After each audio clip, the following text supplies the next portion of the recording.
Welcome to the show. It is IB Nation Sports Talk, and we are up and rolling. He is Jesse Stiers. I am Sean Stiers, and we've got an exciting, jam-packed, action-filled show for you today. Hall of Fame former Notre Dame women's basketball coach Muffet McGraw is going to join us in a little bit. We've got a lot of football talk and other things coming up first. I'm looking at Jesse as he sits in Cleveland. I was in that living room in Cleveland just this morning, as a matter of fact, after hitting Bruce Springsteen last night in downtown Cleveland. A lot of fun. And then we drove back this morning and we're ready to look across from each other in the monitor once again. I don't know if you could see, but over my left shoulder, but Henry looks very sad that you are no longer here to play with him. Yes, Henry was very active, especially this morning. He was up as soon as you are up. He is up and like he's just like a little lightning bolt ready to go. He is. He just recharges all night and then chasing the little squeezy toy around and all that little coin. Is that what it is? It's a coin. I couldn't figure out what it is supposed to be. Well, again, we've got a lot. We've got some football topics, both Notre Dame spring practice related and Notre Dame draft related. Logan Diggs, Michael Mayer, and the whole crew. And DJ says, "Good evening, Mr. Stiers," and the other Mr. Stiers. I don't know who you're referring to. Yeah, who's who in there? Mr. and the other, but could easily confuse it. But glad to have you, DJ. Since DJ, you were in here, and everyone else, smash that like button if you would. And Jason doing his best Henry impersonation. Two of my favorite guys to listen to. Appreciate you, Jason. And Jason's avatar picture looks like he's on a beach someplace. I always enjoy that, especially since we're coming out of winter, and I look forward to hopefully being on a beach again sometime soon. But thanks for joining us, Jason, and everyone else. Again, smash the like button, subscribe, rate, review, all that good stuff. Let's jump right into it. So Logan Diggs, Notre Dame running back, when we were at the open practice last Saturday, he was not practicing. He was at the media session this morning over at Notre Dame, and he said that he's missed the last couple of weeks of spring practice with a minor leg injury, but he expects to be back soon, and he plans to play in the April 22nd Blue Gold game. So my question is, do you buy or sell that Diggs should play in said Blue Gold game? I am a full sell on Diggs playing in the spring game. You know, saying that you coming out and saying that you haven't been practicing because of an injury, and knowing kind of Diggs's background, and seeing some of the injuries we saw last year amongst the running back room, I would be comfortable with him just sitting it out. The running back room is going to be overall probably Notre Dame's biggest strength this season in terms of, overall position health on the offensive side of the ball. So in my opinion, it's just worth it to really shut it down and not really risk anything else because, it's the spring game. And as much as you don't like to get passed up by other guys or see your reps go, there really is no reason. They know who Diggs is. They know what his game looks like. They know how he can be utilized. And it's not like he wouldn't get the opportunity come fall camp. It's just, I would say him being more healthy now and then, coming out faster, stronger, more healthier in fall camp would be more ideal. He's injured today. The Blue Gold game is 16 days from today. So if you're 16 days out from an injury that's kept you out from a couple of weeks, what does the Blue Gold game matter? No, it matters. It matters nada. It matters that much. Big fat goose egg. The game that matters is what happens at the end of August when they travel to Ireland to take on Navy and everything that happens after that 4+ months from now. So I see no reason to get Logan Diggs on the field where they are going to be actually tackling on the field. If you're going to put flags on him, fine. I mean, and I don't even know, he wasn't specific about what the injury was, and I get that and everything. But if it's a leg injury and you're cutting, you're planting, you're doing all that stuff live, why even bother? Go through light stuff, non-contact type stuff in spring practice the next couple of weeks if the athletic trainers deem that you're physically able to come back and be ready to go. But other than that, big sell for me as well. There's no reason for him to be out there in the blue gold game if he's been hurt. Just like there was no reason to rush Tyler Buckner out there last year or anyone else who's hurt. No reason to. Yeah, it's just overall there's no benefit. And again, for someone who's got some experience and kind of proven himself already, I mean, the spring game ultimately is about seeing, some of the younger guys, what they have learned and what they've, been able to accomplish through practice. So there's really no reason if the injury is nagging, and again, knowing his kind of previous injuries, why he should play. That is very true. Jeff Brown says he's a proven commodity, doesn't need to prove anything, sit it out. Now, did the boss play 10th Avenue Freeze Out at the show? How was it?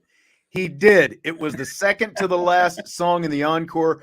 There was a lull in the middle of the Springsteen concert last night. He played, like some stuff that was not his and some slower songs that were his. And it's like, okay, come on, get past this. And then they finally, kind of broke out of that. They went into Because the Night. Nils Lofgren, still as fabulous as ever with the guitar solo on Because the Night. And then, a lot of other stuff. The encore last night, they didn't even leave the stage for the encore. They turned off the lights. They kind of caught a breather for maybe 20 seconds, and they turned around. It's like Bruce is just like, he's in full, I'm not out here messing around mode. We're not going backstage and going through the motions. We're going right into the encore, and it was great. The Dancing with the Dark, Thunder Road, Born to Run. He played like half of the Born to Run album, I think, last night in the encore alone. It was awesome. And 10th Avenue Freeze Out, Thunder Road, both among two of my favorites. Badlands as well. They played Badlands. It was.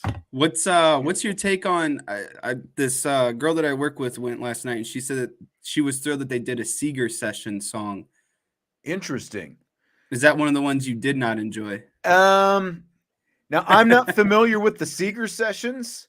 There was one song that, kind of had like, it was almost kind of jazzy pop, like swinging, and maybe that's what it was. I was not familiar with it. I don't know. Like, I know kind of like Seeger's greatest hits kind of thing, but I don't know any deep cuts Seeger. Okay. So that was probably in the mix of songs that I did not recognize. So, to me, it was like, whatever. But it was a great show. And I mean, he is still 2 hours and 45 minutes. The man is 73 years old, 2 hours and 45 minutes. And they kicked it up a notch for that encore. The encore was awesome. The encore was worth the wait, I would have to say. Nice. Yes. You'll have to ask her like the name of that Seeger Sessions song, and I'll see if I can look it up and I think it came from the We Shall Overcome album, which was in 2006. So that sounds pretty recent. That makes sense with the theme of some of the stuff they were playing. Like they played Night Shift as well, which was not one of his, Marvin, I'm not going to get into trying to sing, but, So fill in the blank. It's blank that Todd McShay has Michael Mayer going to the Dallas Cowboys at pick number 26 in his latest 2-round mock draft. Just the people hearing that or the potential to hear it later, that probably made a lot of people vomit on the inside. Talking about a Notre Dame player going to the Cowboys, and of course it's getting brought up. But, to me, it would be a match made in heaven. And if all these analysts and everyone, the draft scouts and everything want to devalue Michael Mayer, that's great, because then that gives the Cowboys a bigger opportunity, to get him on that kind of back end of the first round. So I would be absolutely ecstatic. It would be a match made in heaven, in my opinion. Dak Prescott could get another big target, a better inline blocker. They just let go of Dalton Schultz. The past 2 years, they've let Pendershot play, who they drafted, and another tight end. I can't think of his name. So they're young on the tight end side. And if you could add someone like Michael Mayer, I think he's just a more elite tight end than the ones that they have. I think he's a better, inline blocker. He's a better receiving target. And again, it would remind me of the comparison that you brought up of Jason Witten. And I think that he would be a great fit within the Cowboys system. And I think that Jerry Jones might be looking for the next Jason Witten. So it would be a match made in heaven. And again, I start thinking about, who are some of the best Cowboy players, some of the best Notre Dame players that got drafted by the Cowboys. And I could only think of a few. Julius Jones comes to mind, and I remember being really excited about that. Yeah. Rocket Ismail got drafted, but even though he only played 3 seasons with the Cowboys, had some of his best receiving totals while with the Cowboys during his, if we're talking season by season in his career. And then I think of Anthony Fasano, too, another tight end that came out. Why did I forget about Fasano? That came out of Notre Dame. So, I'm always on board for Notre Dame guys going to the Cowboys because obviously it goes to your favorite college team, your favorite NFL team. And the last time we saw that was Jalen Smith when the Cowboys, took a chance on him after he got hurt against Ohio State. So I really, really hope it happens. I think Dak needs another weapon considering what we saw last year in the playoffs. Dak isn't going to propel his team forward. He kind of needs more weapons to help, them propel together. Dak's not the guy who's going to take it over by himself. We have differing opinions in the chat on this right now. DJ says it's horse bleep, and he says, just for info, Dallas Cowboys, my least favorite NFL team. I feel sorry for you, DJ. I don't know if you're an Eagles fan or a Giants fan or who it might happen to be, but I do feel sorry for you. Maybe you should change your tune on that. On the other hand, David, a very smart listener, says, I hope it happens. Go Cowboys. We need more people like David in the chat more often. So he can bring his good stuff. Jason says it would be great for Dak. This is my dream for this draft. I mean, think about it. Like you have the downfield threat with CeeDee Lamb, and then kind of the underneath security blanket we saw him and Drew Pine do all year. It would be literally perfect.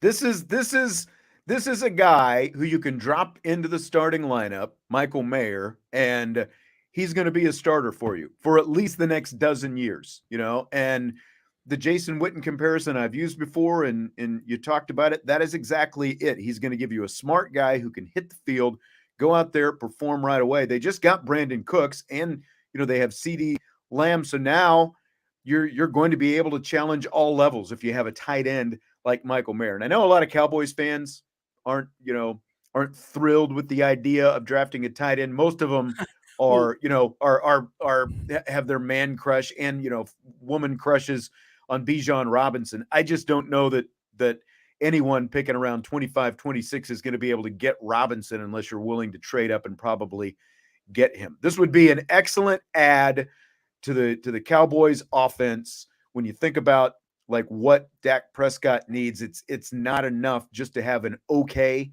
tight end, and that's really what they've got. Otherwise, this would be a very above average tight end, especially for a rookie who can grow into a year in, year out Pro Bowl type guy. If they get him, and as Jeff said, if it goes down, it would be as good as the pick for Zach Martin. Yeah, I can't believe I forgot Zach Martin when I was talking about Notre I couldn't Dame remember guys. if I was wondering if you mentioned him. I didn't think you did, but yeah. If a team traded up just in front of the boys and took Mayer, oh my gosh, are you kidding me? That was just, I don't want to go through draft night with something. What's like crazy though is Jeff brought up the comment about them going Zach Martin that year.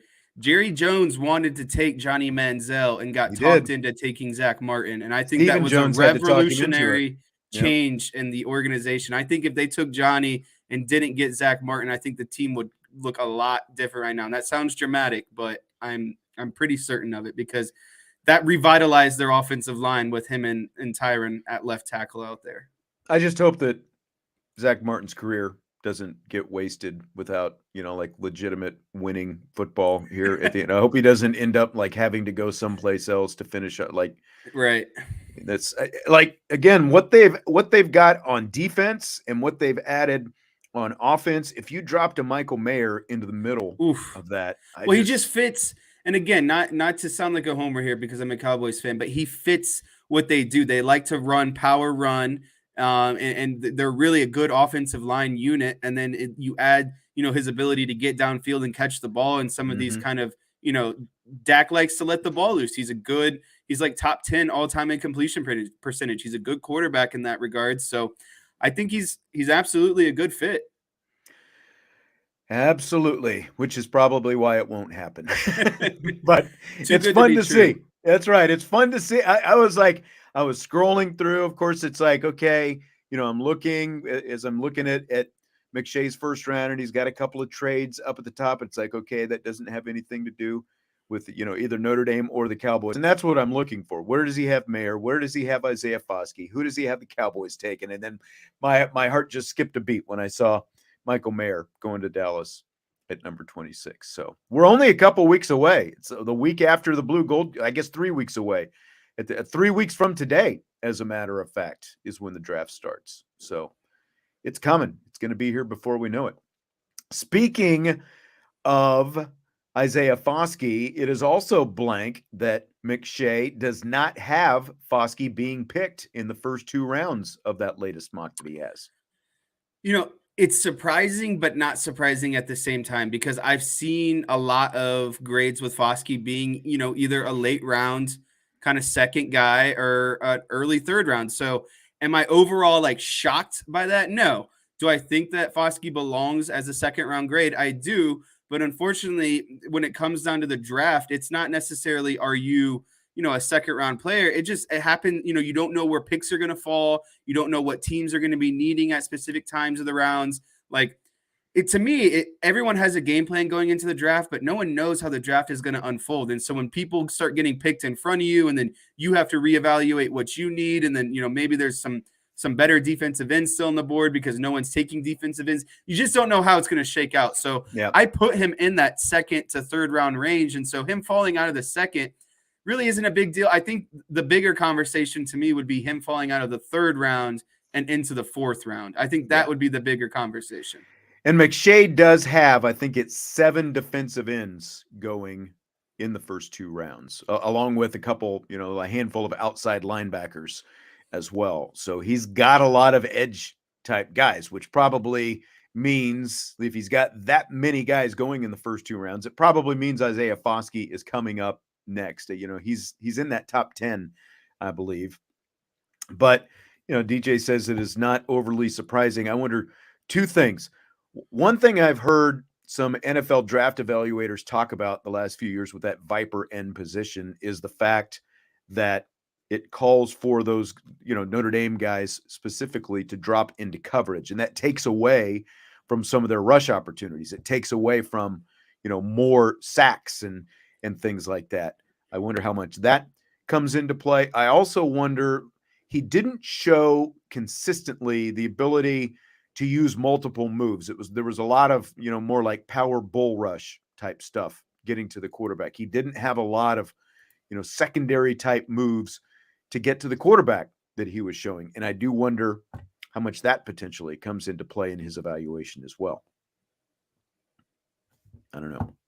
But yeah, I don't think it's overly surprising based on some of the evaluations, but I did think that he was probably going to be at worst a mid-second rounder coming into this draft process, but it doesn't seem like, he's not climbing, unfortunately. He's slipping a little bit more than he's climbing right now. But I'm with you. Too, Foskey's just a little bit more raw compared to the other guys. I think he needs kind of, like you were talking about, once he gets to a team, I think that team will have not like a project on their hands, but they can still teach him and mold him into a lot of things. And I think his ceiling hasn't been tapped yet. Like he still has so much more potential of learning and becoming a true defensive end. And like you said, and like people are kind of saying in the chat, like he just needs to develop more moves and be more of like a true defensive end and kind of develop his art of being a defensive end. Yeah.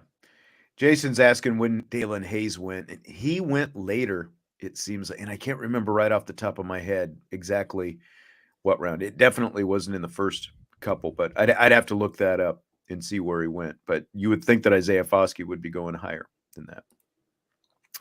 So let's switch, kind of speaking on the NFL topic. There's been all this talk about Aaron Rodgers going to the Jets. It seems like eventually he's going to be a New York Jet if they can ever come to an agreement on what the trade package is going to be, what the draft picks are going to look like.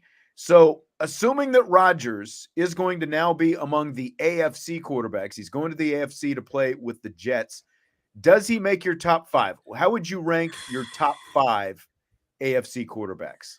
Okay, so this is hard because I think if you ask me this, the AFC is loaded compared to the NFC and quarterbacks. So if you asked me this question 5 years ago, I think not even think I would put Rodgers in my top 5. But recently last year and the talks of retirement and all of the other off the field stuff, I just don't know if he's all the way in like he used to be. I don't know if he still has that edge and it really means something to him like this at this point in his career. So honestly, I would not put Rodgers in my top 5. My top 5 would be Mahomes 1, Burrow 2, Josh Allen 3, Herbert 4, and Lamar Jackson 5. Interesting, because I was wondering, we're each doing our own top 5 in this. My top 3 is exactly like yours: Mahomes, Burrow, Allen, and then you had Herbert at 4, Jackson at 5. I've got him flip-flopped. I've got Lamar Jackson and at I 4, battled Herbert between that for a long time. I did too. I did too. Because, I'm like, well, he is still a former MVP. That's something that Herbert doesn't have yet, and there's not a whole lot of big talent around Lamar Jackson, out there in Baltimore. So I think and there's not a ton around Justin Herbert. He's got a couple of guys, but in comparison. So yeah, I think that they're really close. And I would put Aaron Rodgers at number 6, just right behind those guys. But for a lot of the reasons that you're talking about, like I put Herbert in front of him because I definitely feel like Herbert is much more invested, and is Aaron Rodgers just like, he's got one foot out the door right now. That's what I would wonder. And Jason Smith says that would be his exact list as Mine well. are yours. Yeah, that's right. That's right. Michael Johnson, back to the draft stuff. He wants to know, do the draft experts even talk to the schools? Now, the experts, I would think that guys like McShay and Kuiper, they've obviously got a lot of contacts, and that's how they base a lot of their stuff. Like what level of expert, and what contacts they have with which schools and stuff like that. Most of these guys are talking to somebody. They're not just pulling it out of their head. They're not like fantasy football draft experts. They are actually talking to contacts, and that's how, at least the good ones anyway, that's how they put together their mocks. It's based on conversations, contacts that they've got with both guys, people around the league, and some schools and stuff like that. Michael, you bring up a good point though, because I've said this before: meteorologists, bracketologists, and draft, quote unquote, like these draft experts would be the ideal job because they are wrong more than they are right, and they still get paid decently well. Well, and that's the fun thing about mocks, right? Because like we were sitting there talking about Michael Mayer, and that's why I said there's no way it's going to happen, because like a few of those picks are going to go exactly as everybody has them up at the top, because we know exactly what most of those teams need.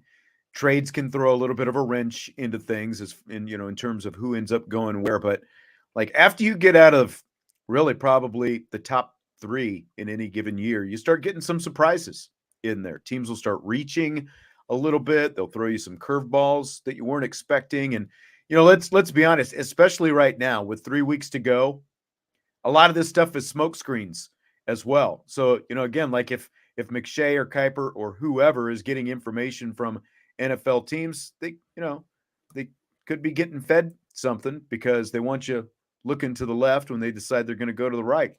So, Yeah, and It's we are not Marshall brings up, I think, like a big talking point that comes around Lamar Jackson. And this is, I'm not disagreeing with what you're saying, we are not Marshall. I think it opens up a good discussion. I understand that he's not, this elite thrower and not going to be like, Mahomes every year or, Burrow and stuff. But Burrow and Mahomes, they don't, well, I guess Mahomes a little bit more so, but a guy like Burrow, like, Lamar extends plays and creates plays with his mobility. And I get it that like that frustrates people because you can claim that he's not a true quarterback, but being right. able to generate yards, I look at it as almost like combined yards, what he can do with his passing and rushing and combined touchdowns that he can throw and run for. Just overall kind of offensive production. And I get it. Like Trevor Lawrence, I debated him Right. a And lot that's too, what but I he's was going to ask. unproven. Lamar has an MVP. It's hard Right. to say, against a guy that has an MVP. We Are Not Marshall said he would put Lawrence ahead of Jackson. And maybe if you're thinking of quarterback in the true sense, but you've also got to remember, even though Lamar Jackson doesn't have the 3,000-yard passing season like you're talking about, he does have a 1,000-yard rushing season. Like that's part of his game. And I've said it before, if you're going to have Lamar Jackson, you have to build a specific offense around him.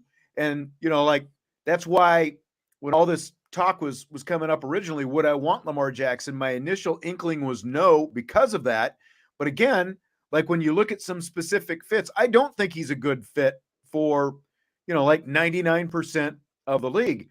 But like the Indianapolis Colts with Shane Steichen, who just came out of Jalen Hurts, I think he does make sense for the Indianapolis Colts. I think it, like his style makes a lot of sense. It's just your preference. If you want that kind of quarterback who's going to run the ball, then it's still about winning football games. And he has still won a lot of football games. And as you said, Jesse, he's got an MVP.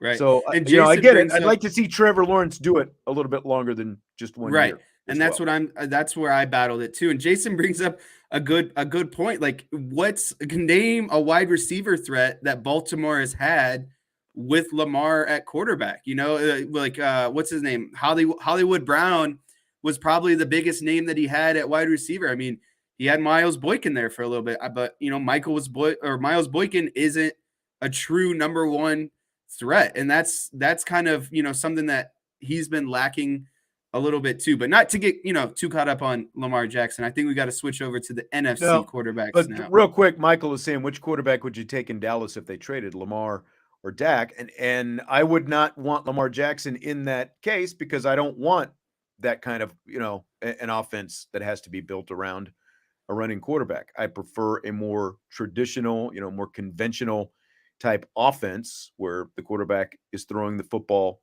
downfield. So Dak is not perfect. I would like to see, like if he gets some of these, he's already got Brandon Cooks. And again, you give him Michael Mayer and they get another running back. I'd be really excited to see what that offense looks like this year. Definitely.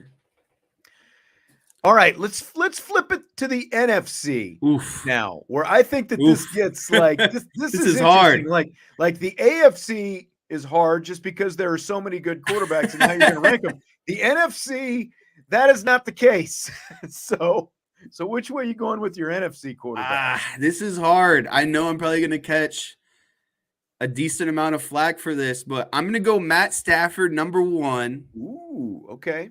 I like the bit, he got weighed down for a while there in Detroit, but he's a great quarterback, a great passer, great arm strength. I mean, was the number one quarterback coming out of high school, was the number one quarterback coming out of college, was the number one draft pick. Like Matt Stafford's a dude when we talk about quarterback. He got put on a good team, won a Super Bowl. Now he's old and kind of going through some injuries, the last year, but fully healthy, Matt Stafford is an elite quarterback. True. Okay. The next four are really hard and are subject to change. It's almost all opinions. Oh, it's all opinions. So I'm going to go Dak next at number 2. Okay. I'm going to go Jalen Hurts at number 3. And the reason, and people are going to give me a hard time, but it's Jalen Hurts has only done it for 1 year. 1 year is all he's done it for. He had a really good roster, probably one of the top 3 rosters in all of NFL. Which is all anybody talked about coming into the season. Oh, the roster, the Eagles roster. Right. They've lost some guys now already. Offensive line, they had a really good one. Good wide receivers, good rotation at running back, solid defense. So, I need to see more out of Jalen. If he does it again, I'd put him above Dak. Okay, so number 4, Kirk Cousins, often referred to as the white Dak Prescott. Those guys have very similar numbers. So I hate when people say Cousins is better than Dak, but the numbers are really, really even. And then the 5 was a toss-up. It's like, do you go Derek Carr? Do you go Kyler Murray? Do you go, where do you go? I'm going to go with Kyler Murray, even though he's been, a diva of the last couple seasons, and people don't know if he's all in on football or if he wants to play video games in his spare time. I don't know. But, yeah, that's my top 5. Stafford, Dak, Jalen Hurts, Kirk Cousins, and then Kyler Murray. So we've got a lot of the same guys, and I really struggled, especially at number 5, in the order we've got these in. And I think you're right. I think Matthew Stafford is only one season removed from winning a Super Bowl after playing forever in Detroit and, barely being able to get to the playoffs. So, for one, think about this, what you're left with after Tom Brady and Drew Brees retired and now Aaron Rodgers potentially going to the AFC, those 3. They held it down for a while. They were all playing in the NFC just 2 years ago. And now, I guess 3 years ago, because Brees has been out for 2 years now. But they were all together in the NFC. Now they're all gone. So the complexion looks a lot different. I agree. Stafford has to be number 1. I'm giving Jalen Hurts number 2, especially – you're right. The roster, a lot different, the talent level that the Eagles had. And I think you can argue that they were probably coached a little bit better as well. Dak Prescott did not have a great season. Now they scored some points, but in crucial moments, he was not good the last month or so, really month and a half, I guess, of the season after he came back. So I've got to put Dak at number 3. Now, I agree. They didn't get to play each other last year, which Hurts sucked. And Prescott, which, one was hurt, Prescott was hurt when the Eagles won. Hurts was injured when the Cowboys won. I do want to see them both healthy and see them go head to head this season. I want to see that. I was hoping to get that in the playoffs. But the other thing is Dak, going back to Carson Wentz, Dak has a lot of success against the Eagles. Even when the Eagles went going to the Super Bowl last year, they still won a game, the only game he started against them, regardless of who the quarterback was. So I put Hurts at number 2, Prescott at number 3, Kirk Cousins at number 4, and it's really we're into default area here. That's what I mean. 5 is like a pick 'em. Yeah, exactly. And it's do I want to go with Kyler Murray? Do I want to go with Derek Carr since he's with New Orleans now? If I'm going to give Jalen Hurts the benefit of the doubt for his one season with the Eagles and put him ahead of Dak, I'm going to put our guy Geno Smith in there. Hey, there we go. I debated Geno too. Yeah. If he could play like this with that roster last year, yes, he can get even better. I became a big Geno Smith fan last year. I was glad to see him do what he did. So I put Geno in there at number 5. We Are Not Marshall brought up another guy that I seriously debated in Jared Goff, but I'm not 100% sold on Jared Goff. I think that the head coach and what was built around the Lions last year and a different kind of mentality and mindset was a bigger difference than Jared Goff being there. And he did say Jared Goff was really good last year. I do think Jared Goff is a little underrated. And it was fun to kind of watch those Lions do what they did with Jared Goff. And I think for him, especially being part of that Matthew Stafford trade, essentially being cast off to, Siberia, going to Detroit, it's like NFL Siberia. I was glad to see him do what he did. I'd like to see them put a little more talent around him and see what they were able to do. I do think that he's a bit underrated, since he was kind of the fall guy for the it's easy to forget that he actually did get the Rams to a Super Bowl, even if they didn't win it. And then they blamed it on him for losing. Right. Exactly. A couple different follow-ups. Jeff said Dalen Hayes, 5th round pick. I was thinking it was 4th round at best, but I couldn't remember off the top of my head. So Dalen Hayes, 5th round pick. And then Michael Campbell. There's a false impression and narrative that Lamar Jackson isn't throwing the ball from the pocket at a top level to overshadow it because he can run fast, and why he didn't run the 40. And I mean, he does throw from the pocket. He needs some different receivers as well. Yes. Yeah. And his short accuracy could also it's saying something when Mark Andrews, the tight end, is your best receiving threat in Baltimore. Right. Exactly. All right, moving on to some basketball. Jay Billis has some rules that he wants to change in men's college basketball. The top 2 go to 4 quarters like the rest of the basketball playing world. And the other one, advance the ball to midcourt for late game plays. NBA, FIBA, women's college basketball all have these rules. Do you buy or sell? You can take them one at a time if you want. Start with the quarters. Do you like that?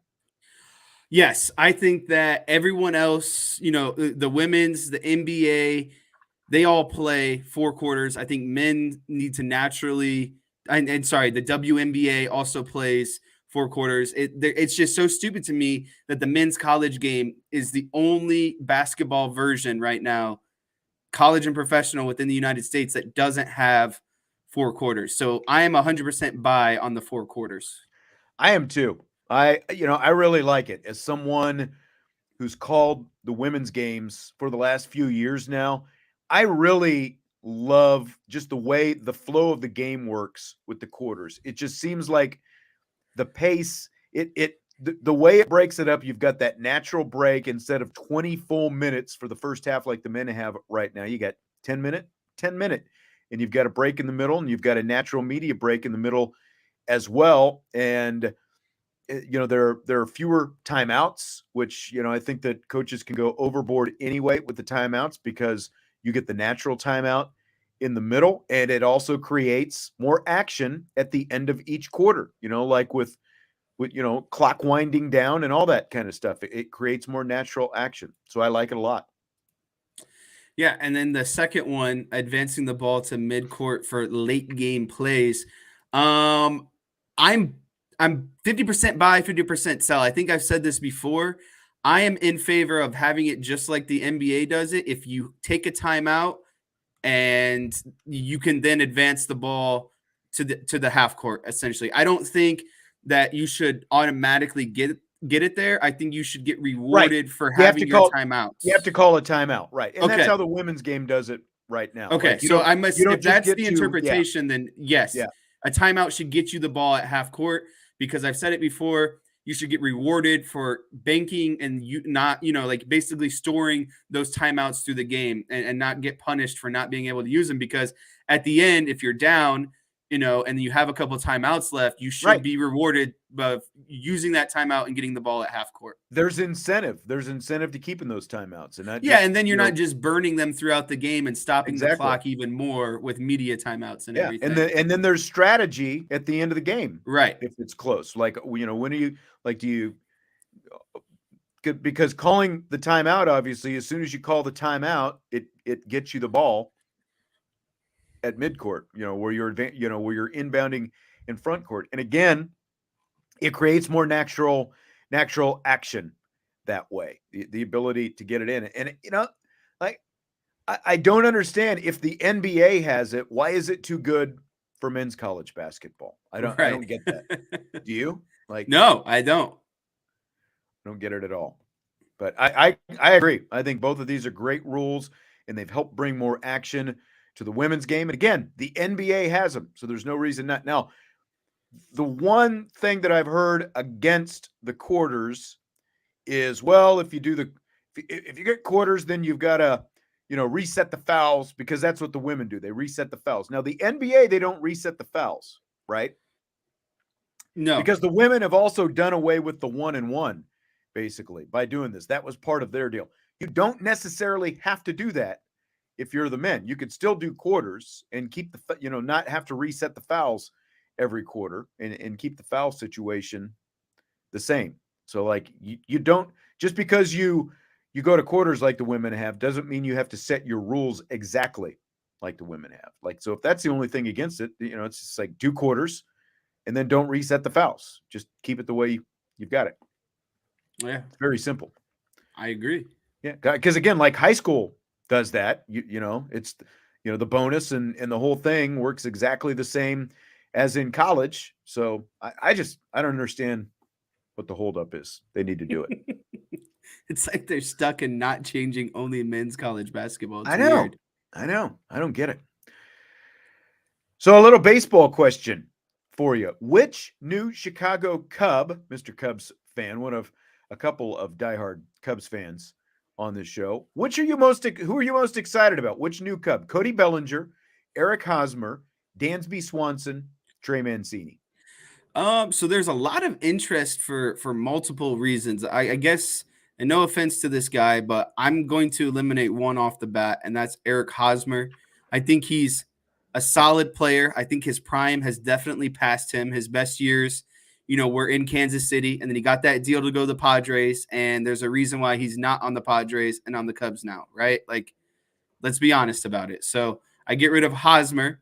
From there, I have Mancini, Dansby, or Bellinger. The next guy I'd get rid of is Mancini, and the reason why I have a connection with Mancini is because he did play at Notre Dame, and I think that's kind of cool. Like we talked about, Notre Dame guys going to the Cowboys, and it's the same thing. I like seeing Notre Dame guys on the Cubs. Granted that they're good. Like when Jeff Samardzija was with the Cubs, that was like electric. That was really cool after coming over to the Cubs from San Francisco, I believe is where he came from. So it comes down to Cody Bellinger and Dansby Swanson. I'm going to get rid of Cody Bellinger, and this one was hard because he does have an MVP, but he's coming off of, his big, like you look at his MVP season and then you look at last season, it's the biggest, most drastic difference in batting average and strikeout percentage. He's having, last year he had a low in batting average and a high in strikeout percentage. And so my winner is Dansby Swanson, just because of, you look at his year last year with Atlanta. He played all 162 games as the starting shortstop. I love that. Your starting shortstop can run out there every game. Mm-hmm. He's consistent. And then last year was his best year in terms of personal success. He was an all-star. He got a Gold Glove. He had just near 100 RBIs with 96. He had 25 home runs. Those were both, personal best years for him. And then you start looking at batting average. He batted 277 last year. And again, that's a very solid number considering where the game was at last year. And that was also another personal best for him. So what I'm saying is Dansby is 29 years old and coming off the hottest, year of his career, and then watching him this year, he's batting 500. The guy can't get out. He's got 10 hits and 20 plate appearances. Had a horrible spring, but he's on right now. Yeah, he had like 4 hits all the spring, and then all of a sudden he comes out and he's batting 500. I get it. It's like 4 or 5 games, whatever. But no one else is doing that for the Cubs. He's batting 500. And then the other thing that's cool, and what Boog Sciambi was talking about the other night on the broadcast was, watching Dansby play defense is kind of cool because he's the type of guy where he knows internally how much time he's got and, what he needs to put on the throw. And it's like you watch him, he just beat this guy the other night by a step, but he didn't throw it his 100% hard. It's like he knows as a, defender when he can let it eat, let it rip, and when he can just put enough on it to get a guy out. So I'm really excited about, his offensive production. And then again, the fact that he played all 162 games at shortstop. He's a very solid defender. He won the Gold Glove last year. So I think this is easy for me and Dansby Swanson. Yeah, I mean, he's the one that probably opened my eyes the most when they went out and got him. Like these other guys, Hosmer, like as a Royals fan, he was good for that Royals team because he was a left-hand bat, great defensive first baseman. He has speed. And for that ballpark, that Kauffman Stadium where the Royals play, he was the perfect kind of first baseman for that ballpark. He is not a home run threat, though. Like really, outside of Kansas City, there aren't really what I would call, he's not a great fit because of the fact that he's a non-plus power first baseman type guy. Bellinger, his skills have been tapering off the last few years. Swanson, definitely great. What's interesting to me is like the fact that all 4 of these guys won World Series with other Right. teams. They have a lot of World Series experience on this team. Yeah, exactly. They went out, and I don't know how much that was a factor when they went out and got these guys, but when you're trying to rebuild once again and restock the roster the way they did by going out and getting these guys, they definitely added some veterans with winning experience. So I think that was big.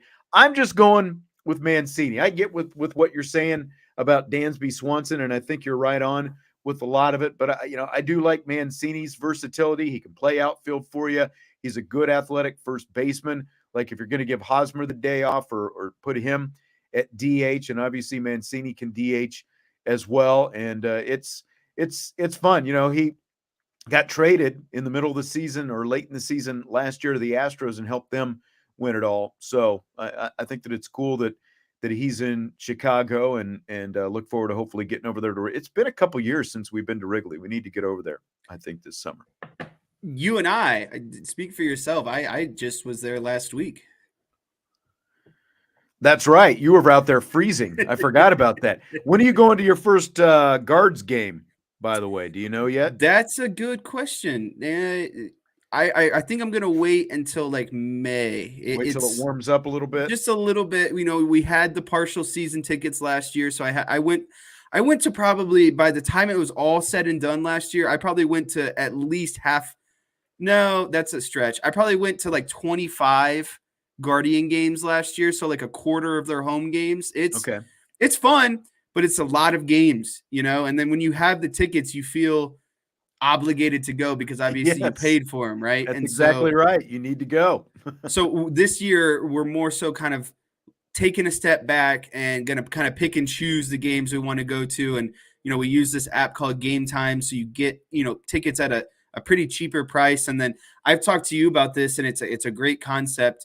The Guardians are doing this basically monthly subscription where you can get standing room tickets to every home game for the month.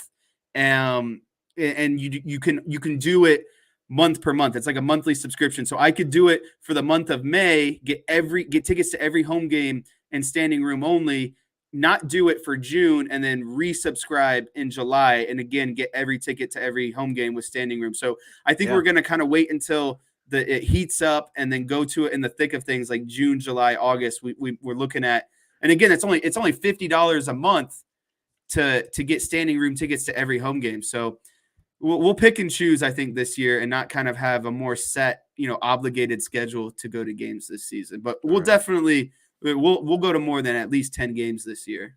Okay. Sounds good. Well, Jess, appreciate it as always. You'll be off tomorrow, right? Yeah. So tomorrow's opening day for Cleveland. Even though I'm not going to the game, a big group of us are going to hang out. And then the next day I have the Bert Kreischer comedian show. So I have a pretty busy weekend here coming up. And I have tomorrow off from work as well. The regular 8 to 5 job. So I got to utilize my day off to the most of my ability. Vince is rolling back in tomorrow. So it'll be Vince and I for the Friday Rapid show. He's going to be spring break hungover. He hasn't had to do much this week. That's right. All right. Well, you have a good weekend. We'll talk next week. Okay. Sounds good. Thank you.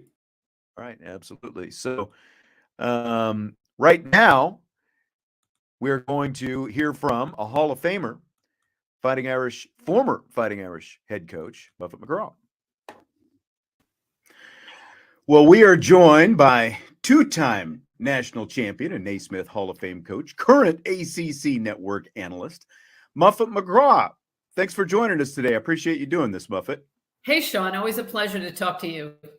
You've got even better background than me. Like I thought I had good background stuff. I've seen yours on TV before. You've got like you could have like a museum, I think, with the stuff that you've probably got. A lot of stuff accrued over the years, and it's it's only now after you retire you kind of look back and you go, wow. I got a lot of stuff here. Yeah, that's right.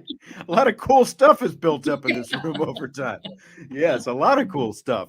Is there a replica trophy or anything like that in your room? No, I have the shot with Enrique. Okay. I don't have the trophy. Okay. It's funny. We were Speaking of the shot with Enrique, we were talking on the show earlier this week about some of the most iconic shots in basketball history. We were talking NBA, women's college basketball, men's college basketball, and we picked Enrique's shot as arguably the most iconic shot in women's basketball history. Can you think of any others that are even kind of in the conversation with that? You'd have to go back to the 90s. North Carolina won the national championship on a shot. It's kind of similar. It was an out of bounds play. They made the shot, right. And it was a close game throughout. And so that was it. But that's way back in the 90s. So definitely. And I'm so happy every time the tournament comes around, somebody's playing that shot. And that's right. See it again and again and again. Well, it was funny because I know when Mississippi State came, I think you were there that day for the Mississippi State game, and they were talking before the game. The NCAA wanted to play that, and they did play it, I believe, the Enrique shot, and of course that beat Mississippi State in the championship. And some of the Notre Dame people were kind of a little leery, like they were maybe rubbing it in Mississippi State's nose or something by playing that. But I mean, you got to do what you got to do. I mean, it's only been 5 years. I was in the arena, but I did not see that. I saw it say the last time they played, Notre Dame won the championship.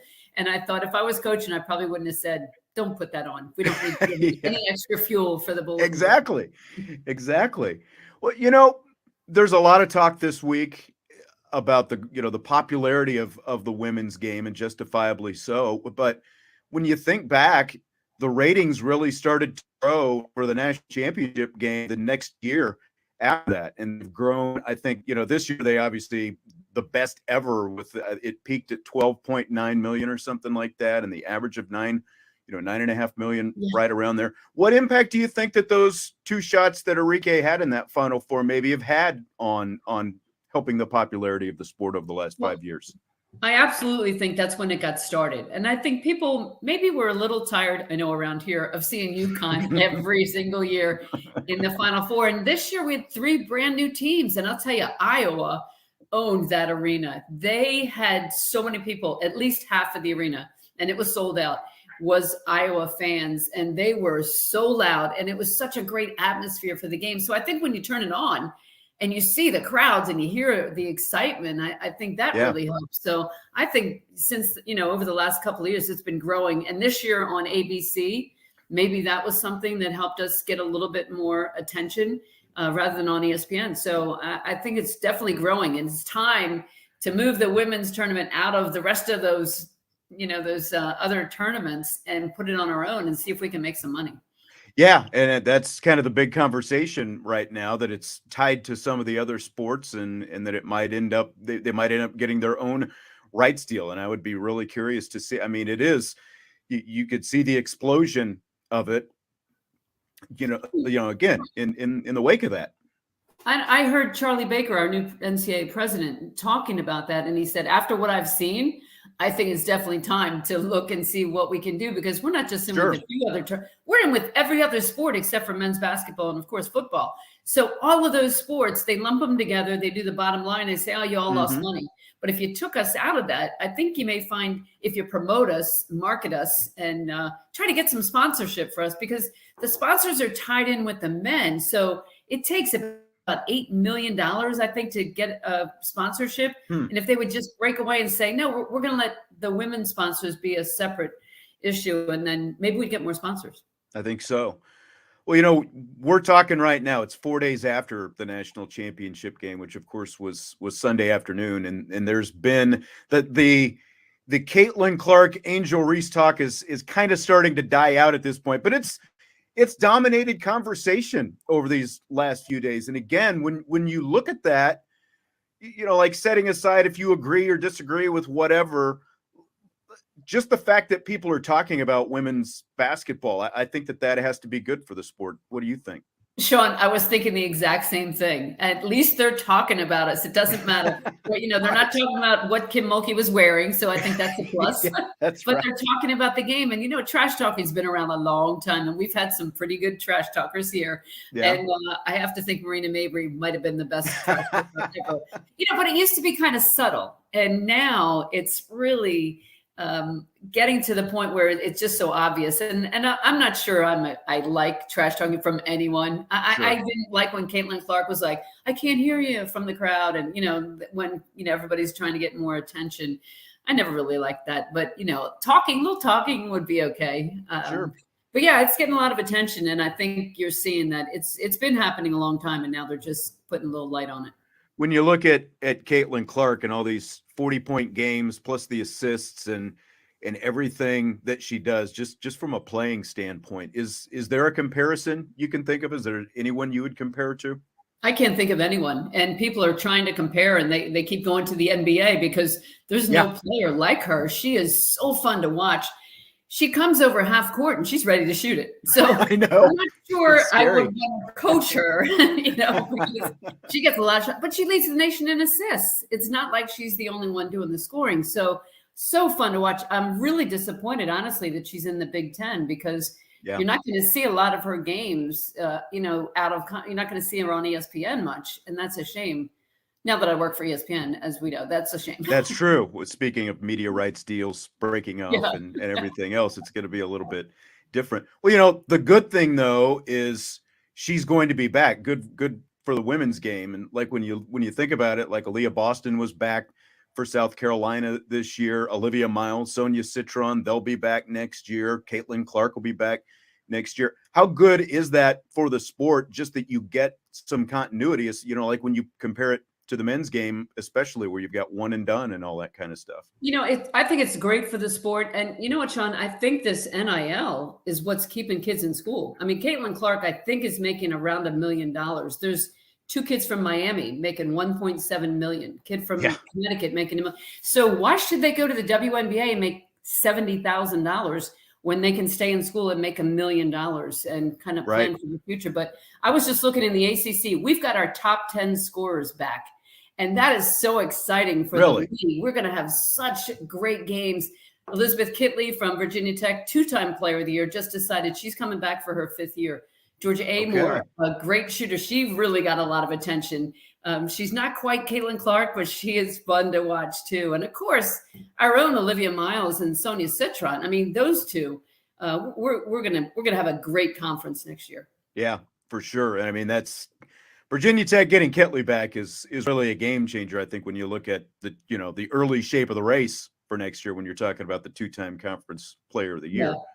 They absolutely have to be number 1 coming in. But I think Georgia Amore could be player of the year on the same team, which is crazy.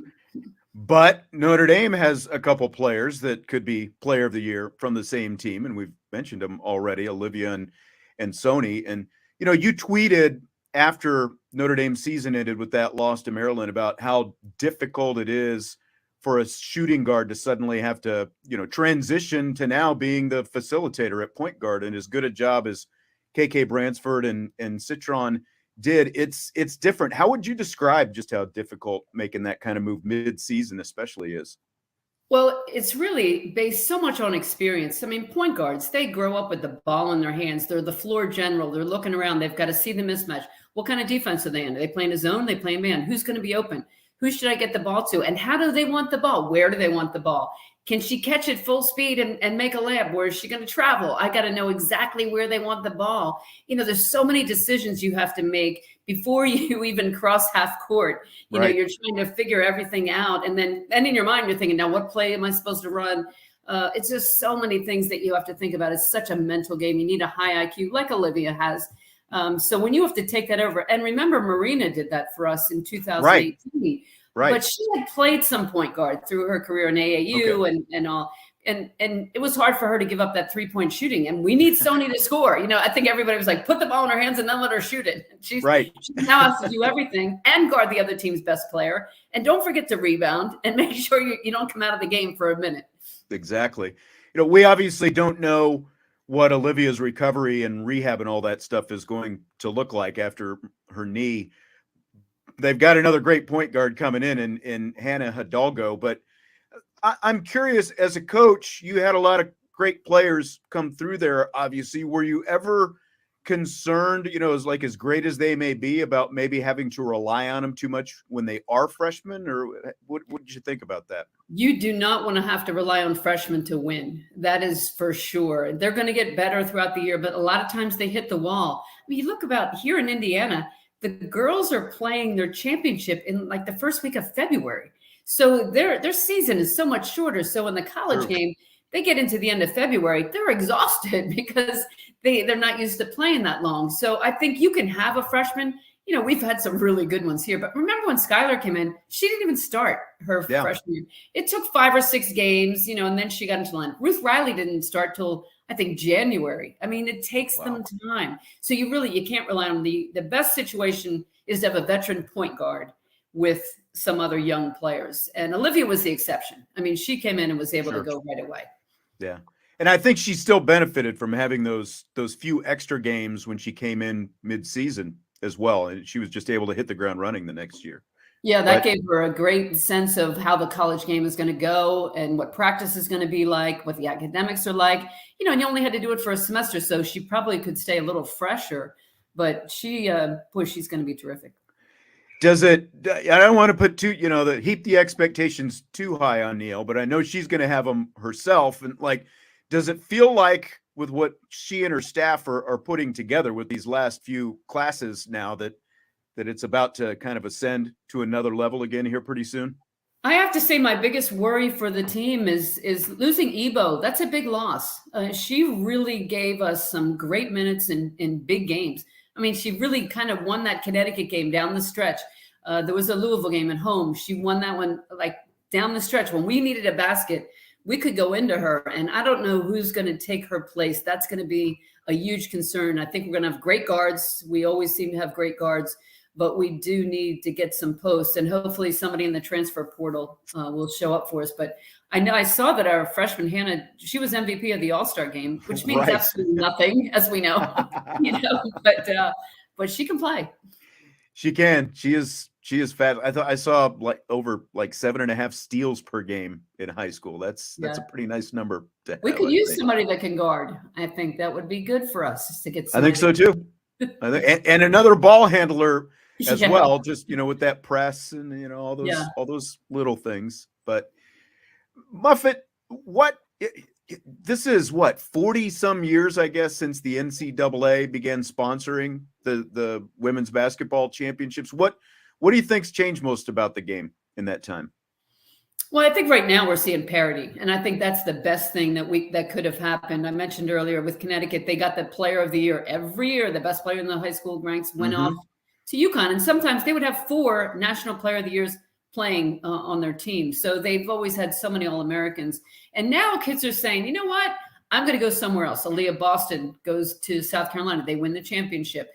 Haley Scott goes to Stanford. They win the championship. Caitlin Clark goes to Iowa. They're that close. Angel Reese goes down to LSU. So I think you're starting to see the girls coming out of high school are saying, I don't have to go to UConn to get into the Final Four. I can go anywhere else. And maybe I want to start something where they've never won before. Maybe I want to take a new team to new heights. And I think that is something, and unfortunately now I think money is going to come into it as well. And that's going to be disappointing because people are being offered here's $50,000 for you to transfer, which we've never had in the women's game. And I think is going to ruin the game.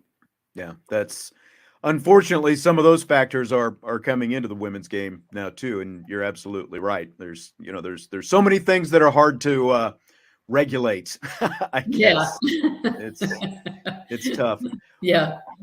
One thing I wasn't sure how I would feel when they decided to switch to quarters in the women's game. Quarters advance the ball. I'll say personally, I really like it, and I'm surprised the men don't do it. As a coach who coached both ways, what do you think about it? I love quarters. I love it for so many reasons. One, there's one less timeout, which I thought we had way too many timeouts.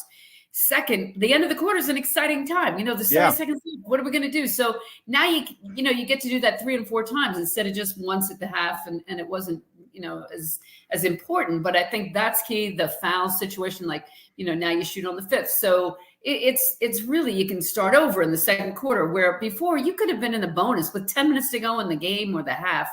I think it really helps. But advancing the ball, oh my God, that keeps you in. There's 3 seconds left.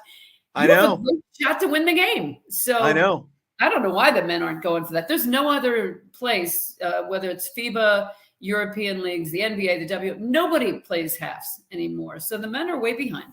Well, and there are sometimes it's like you're not. Me personally, anyway, I won't be thinking about it, and then all of a sudden, the coach will call a timeout, and it's like, why are you calling a timeout? Oh, that's right. You get to go to, you get to bring it to front court. Why wouldn't you call a timeout in this situation? So it's a lot of strategy, and everybody tries to save their timeouts now for the end. And during the game in the pools, they just got to say nothing. Do I want to call a timeout? I don't want to. You want to be really frugal with those timeouts. You mentioned the atmosphere at the Final Four down there, and you were down there. What's it like being a spectator / media member at the Final Four after being involved for so many years as a head coach at that event? Well, I don't ever think I'm going to consider myself a media member because I still. You're still just Coach McGraw, right? The Virginia Tech coach is in the press conference and somebody says, "Do you deserve to be here?" And I'm like, oh my gosh. So you have to learn how to handle those dumb questions from the media. Yeah. But as a member of the media, I'm enjoying it. I really am, because I got to see it firsthand and be there. And now I'm getting to see kind of like what the fans are going through and what all the buildup is about and all the stuff around the Final Four. We never did any of that. It was all business and just go in and practice and then play.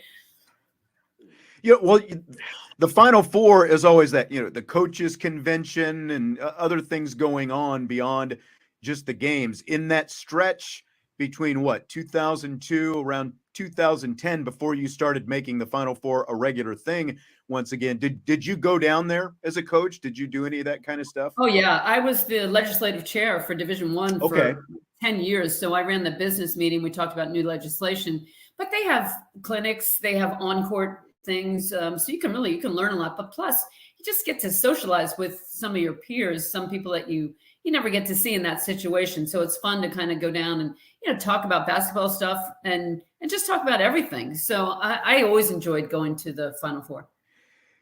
You've been with the ACC network. This is you just finished year 3? Is that right? I'm a veteran. Year 3. Now. I know. It's like you don't consider yourself a media member, but you're right in there with them every day. What do you like most about doing that? I love the people I'm working with. We go to ESPN once a week, Thursday nights, ladies' night, and hope everybody's watching. And that's when we have all the games. And then we have an hour-long show, which is the only show in women's basketball. And we have an all-women crew. So it is so much fun working with them.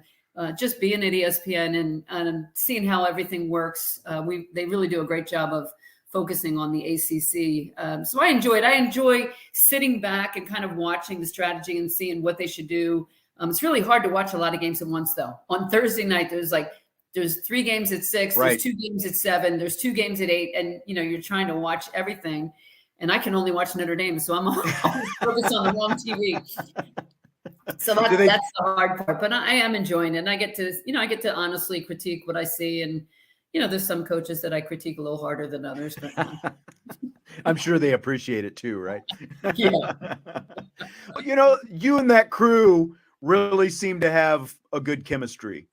How important do you think that is? We have Kelly Gramlich. She played at Clemson, claims that she played here in the first ACC game. And claimed that Enrique was guarding her. And at some point, I screamed at Enrique, "Are you going to guard her?" She had 3 or 4 threes, and she never let me forget about that. Well, she's terrific. She knows the game. She does her homework. Kelsey Riggs does she's the host. She does the men's side. She does Sports Center. She does everything at ESPN. She's a professional. Love working with her. And we've had so many different people. We've had Chelsea Gray last year. She was fantastic. Right. This year we have Mulata and Lexi Brown. So, we always have some new people coming in, but the chemistry, really important. You know what that's like when you're working with somebody, and you have to work with Karen Robinson Keys, and I know she is just so dull, and she never has a smile. That's right.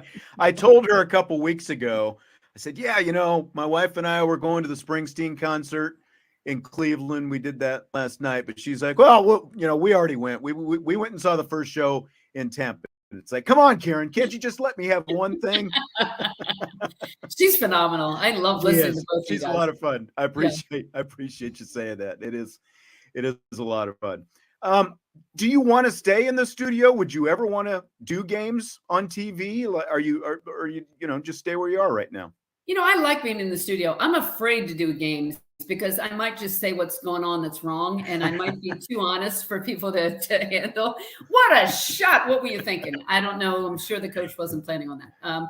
But I don't know. I think I could at some point, but right now I just really like being in the studio. I think it's a little more cerebral, and you don't have to think of what if they're winning by 40? What do you talk about? What do you guys talk about when we blow a team out? I kind of like my own. More Phil. Yeah, You have to try to anticipate some of the blowouts sometimes and have more. Well, maybe, like you could do, maybe the ACC network, they could experiment a little bit. They could do, like Bird and Taurasi did the alternate broadcast during the championship. Maybe it could be, like McGraw, like Muffet and Enrique doing something like that. That'd be something to see Enrique up there. She would definitely. Maybe Marina would Marina and Enrique. The Enrique. There you go. Good, but yeah, I could see myself doing a game at Notre Dame if somebody got into trouble and couldn't get in here. At least I feel like I knew what I was doing in this building. That's right. Well, the one that would get the ratings on TV is the the Muffet and Gino show. But that would be good. I mean, I always say when people have that DNR, if you're brain dead and you need somebody to pull the plug, I say Gino is going to be the guy that I pick because he's not going to be emotional about it. He's going to be, pull that plug. That's what she wants. That's true. But I think you kind of fit into that as well, wouldn't you? I might. All right, Muffet McGraw again, the now of the ACC network, even if she doesn't consider herself a media member, but that's okay. Two-time, of course, national championship head coach 2001 and 2018, and Naismith Hall of Famer. Appreciate you doing this, Muffet. Always a pleasure, Sean. Thanks. Great to talk to you as always. You too.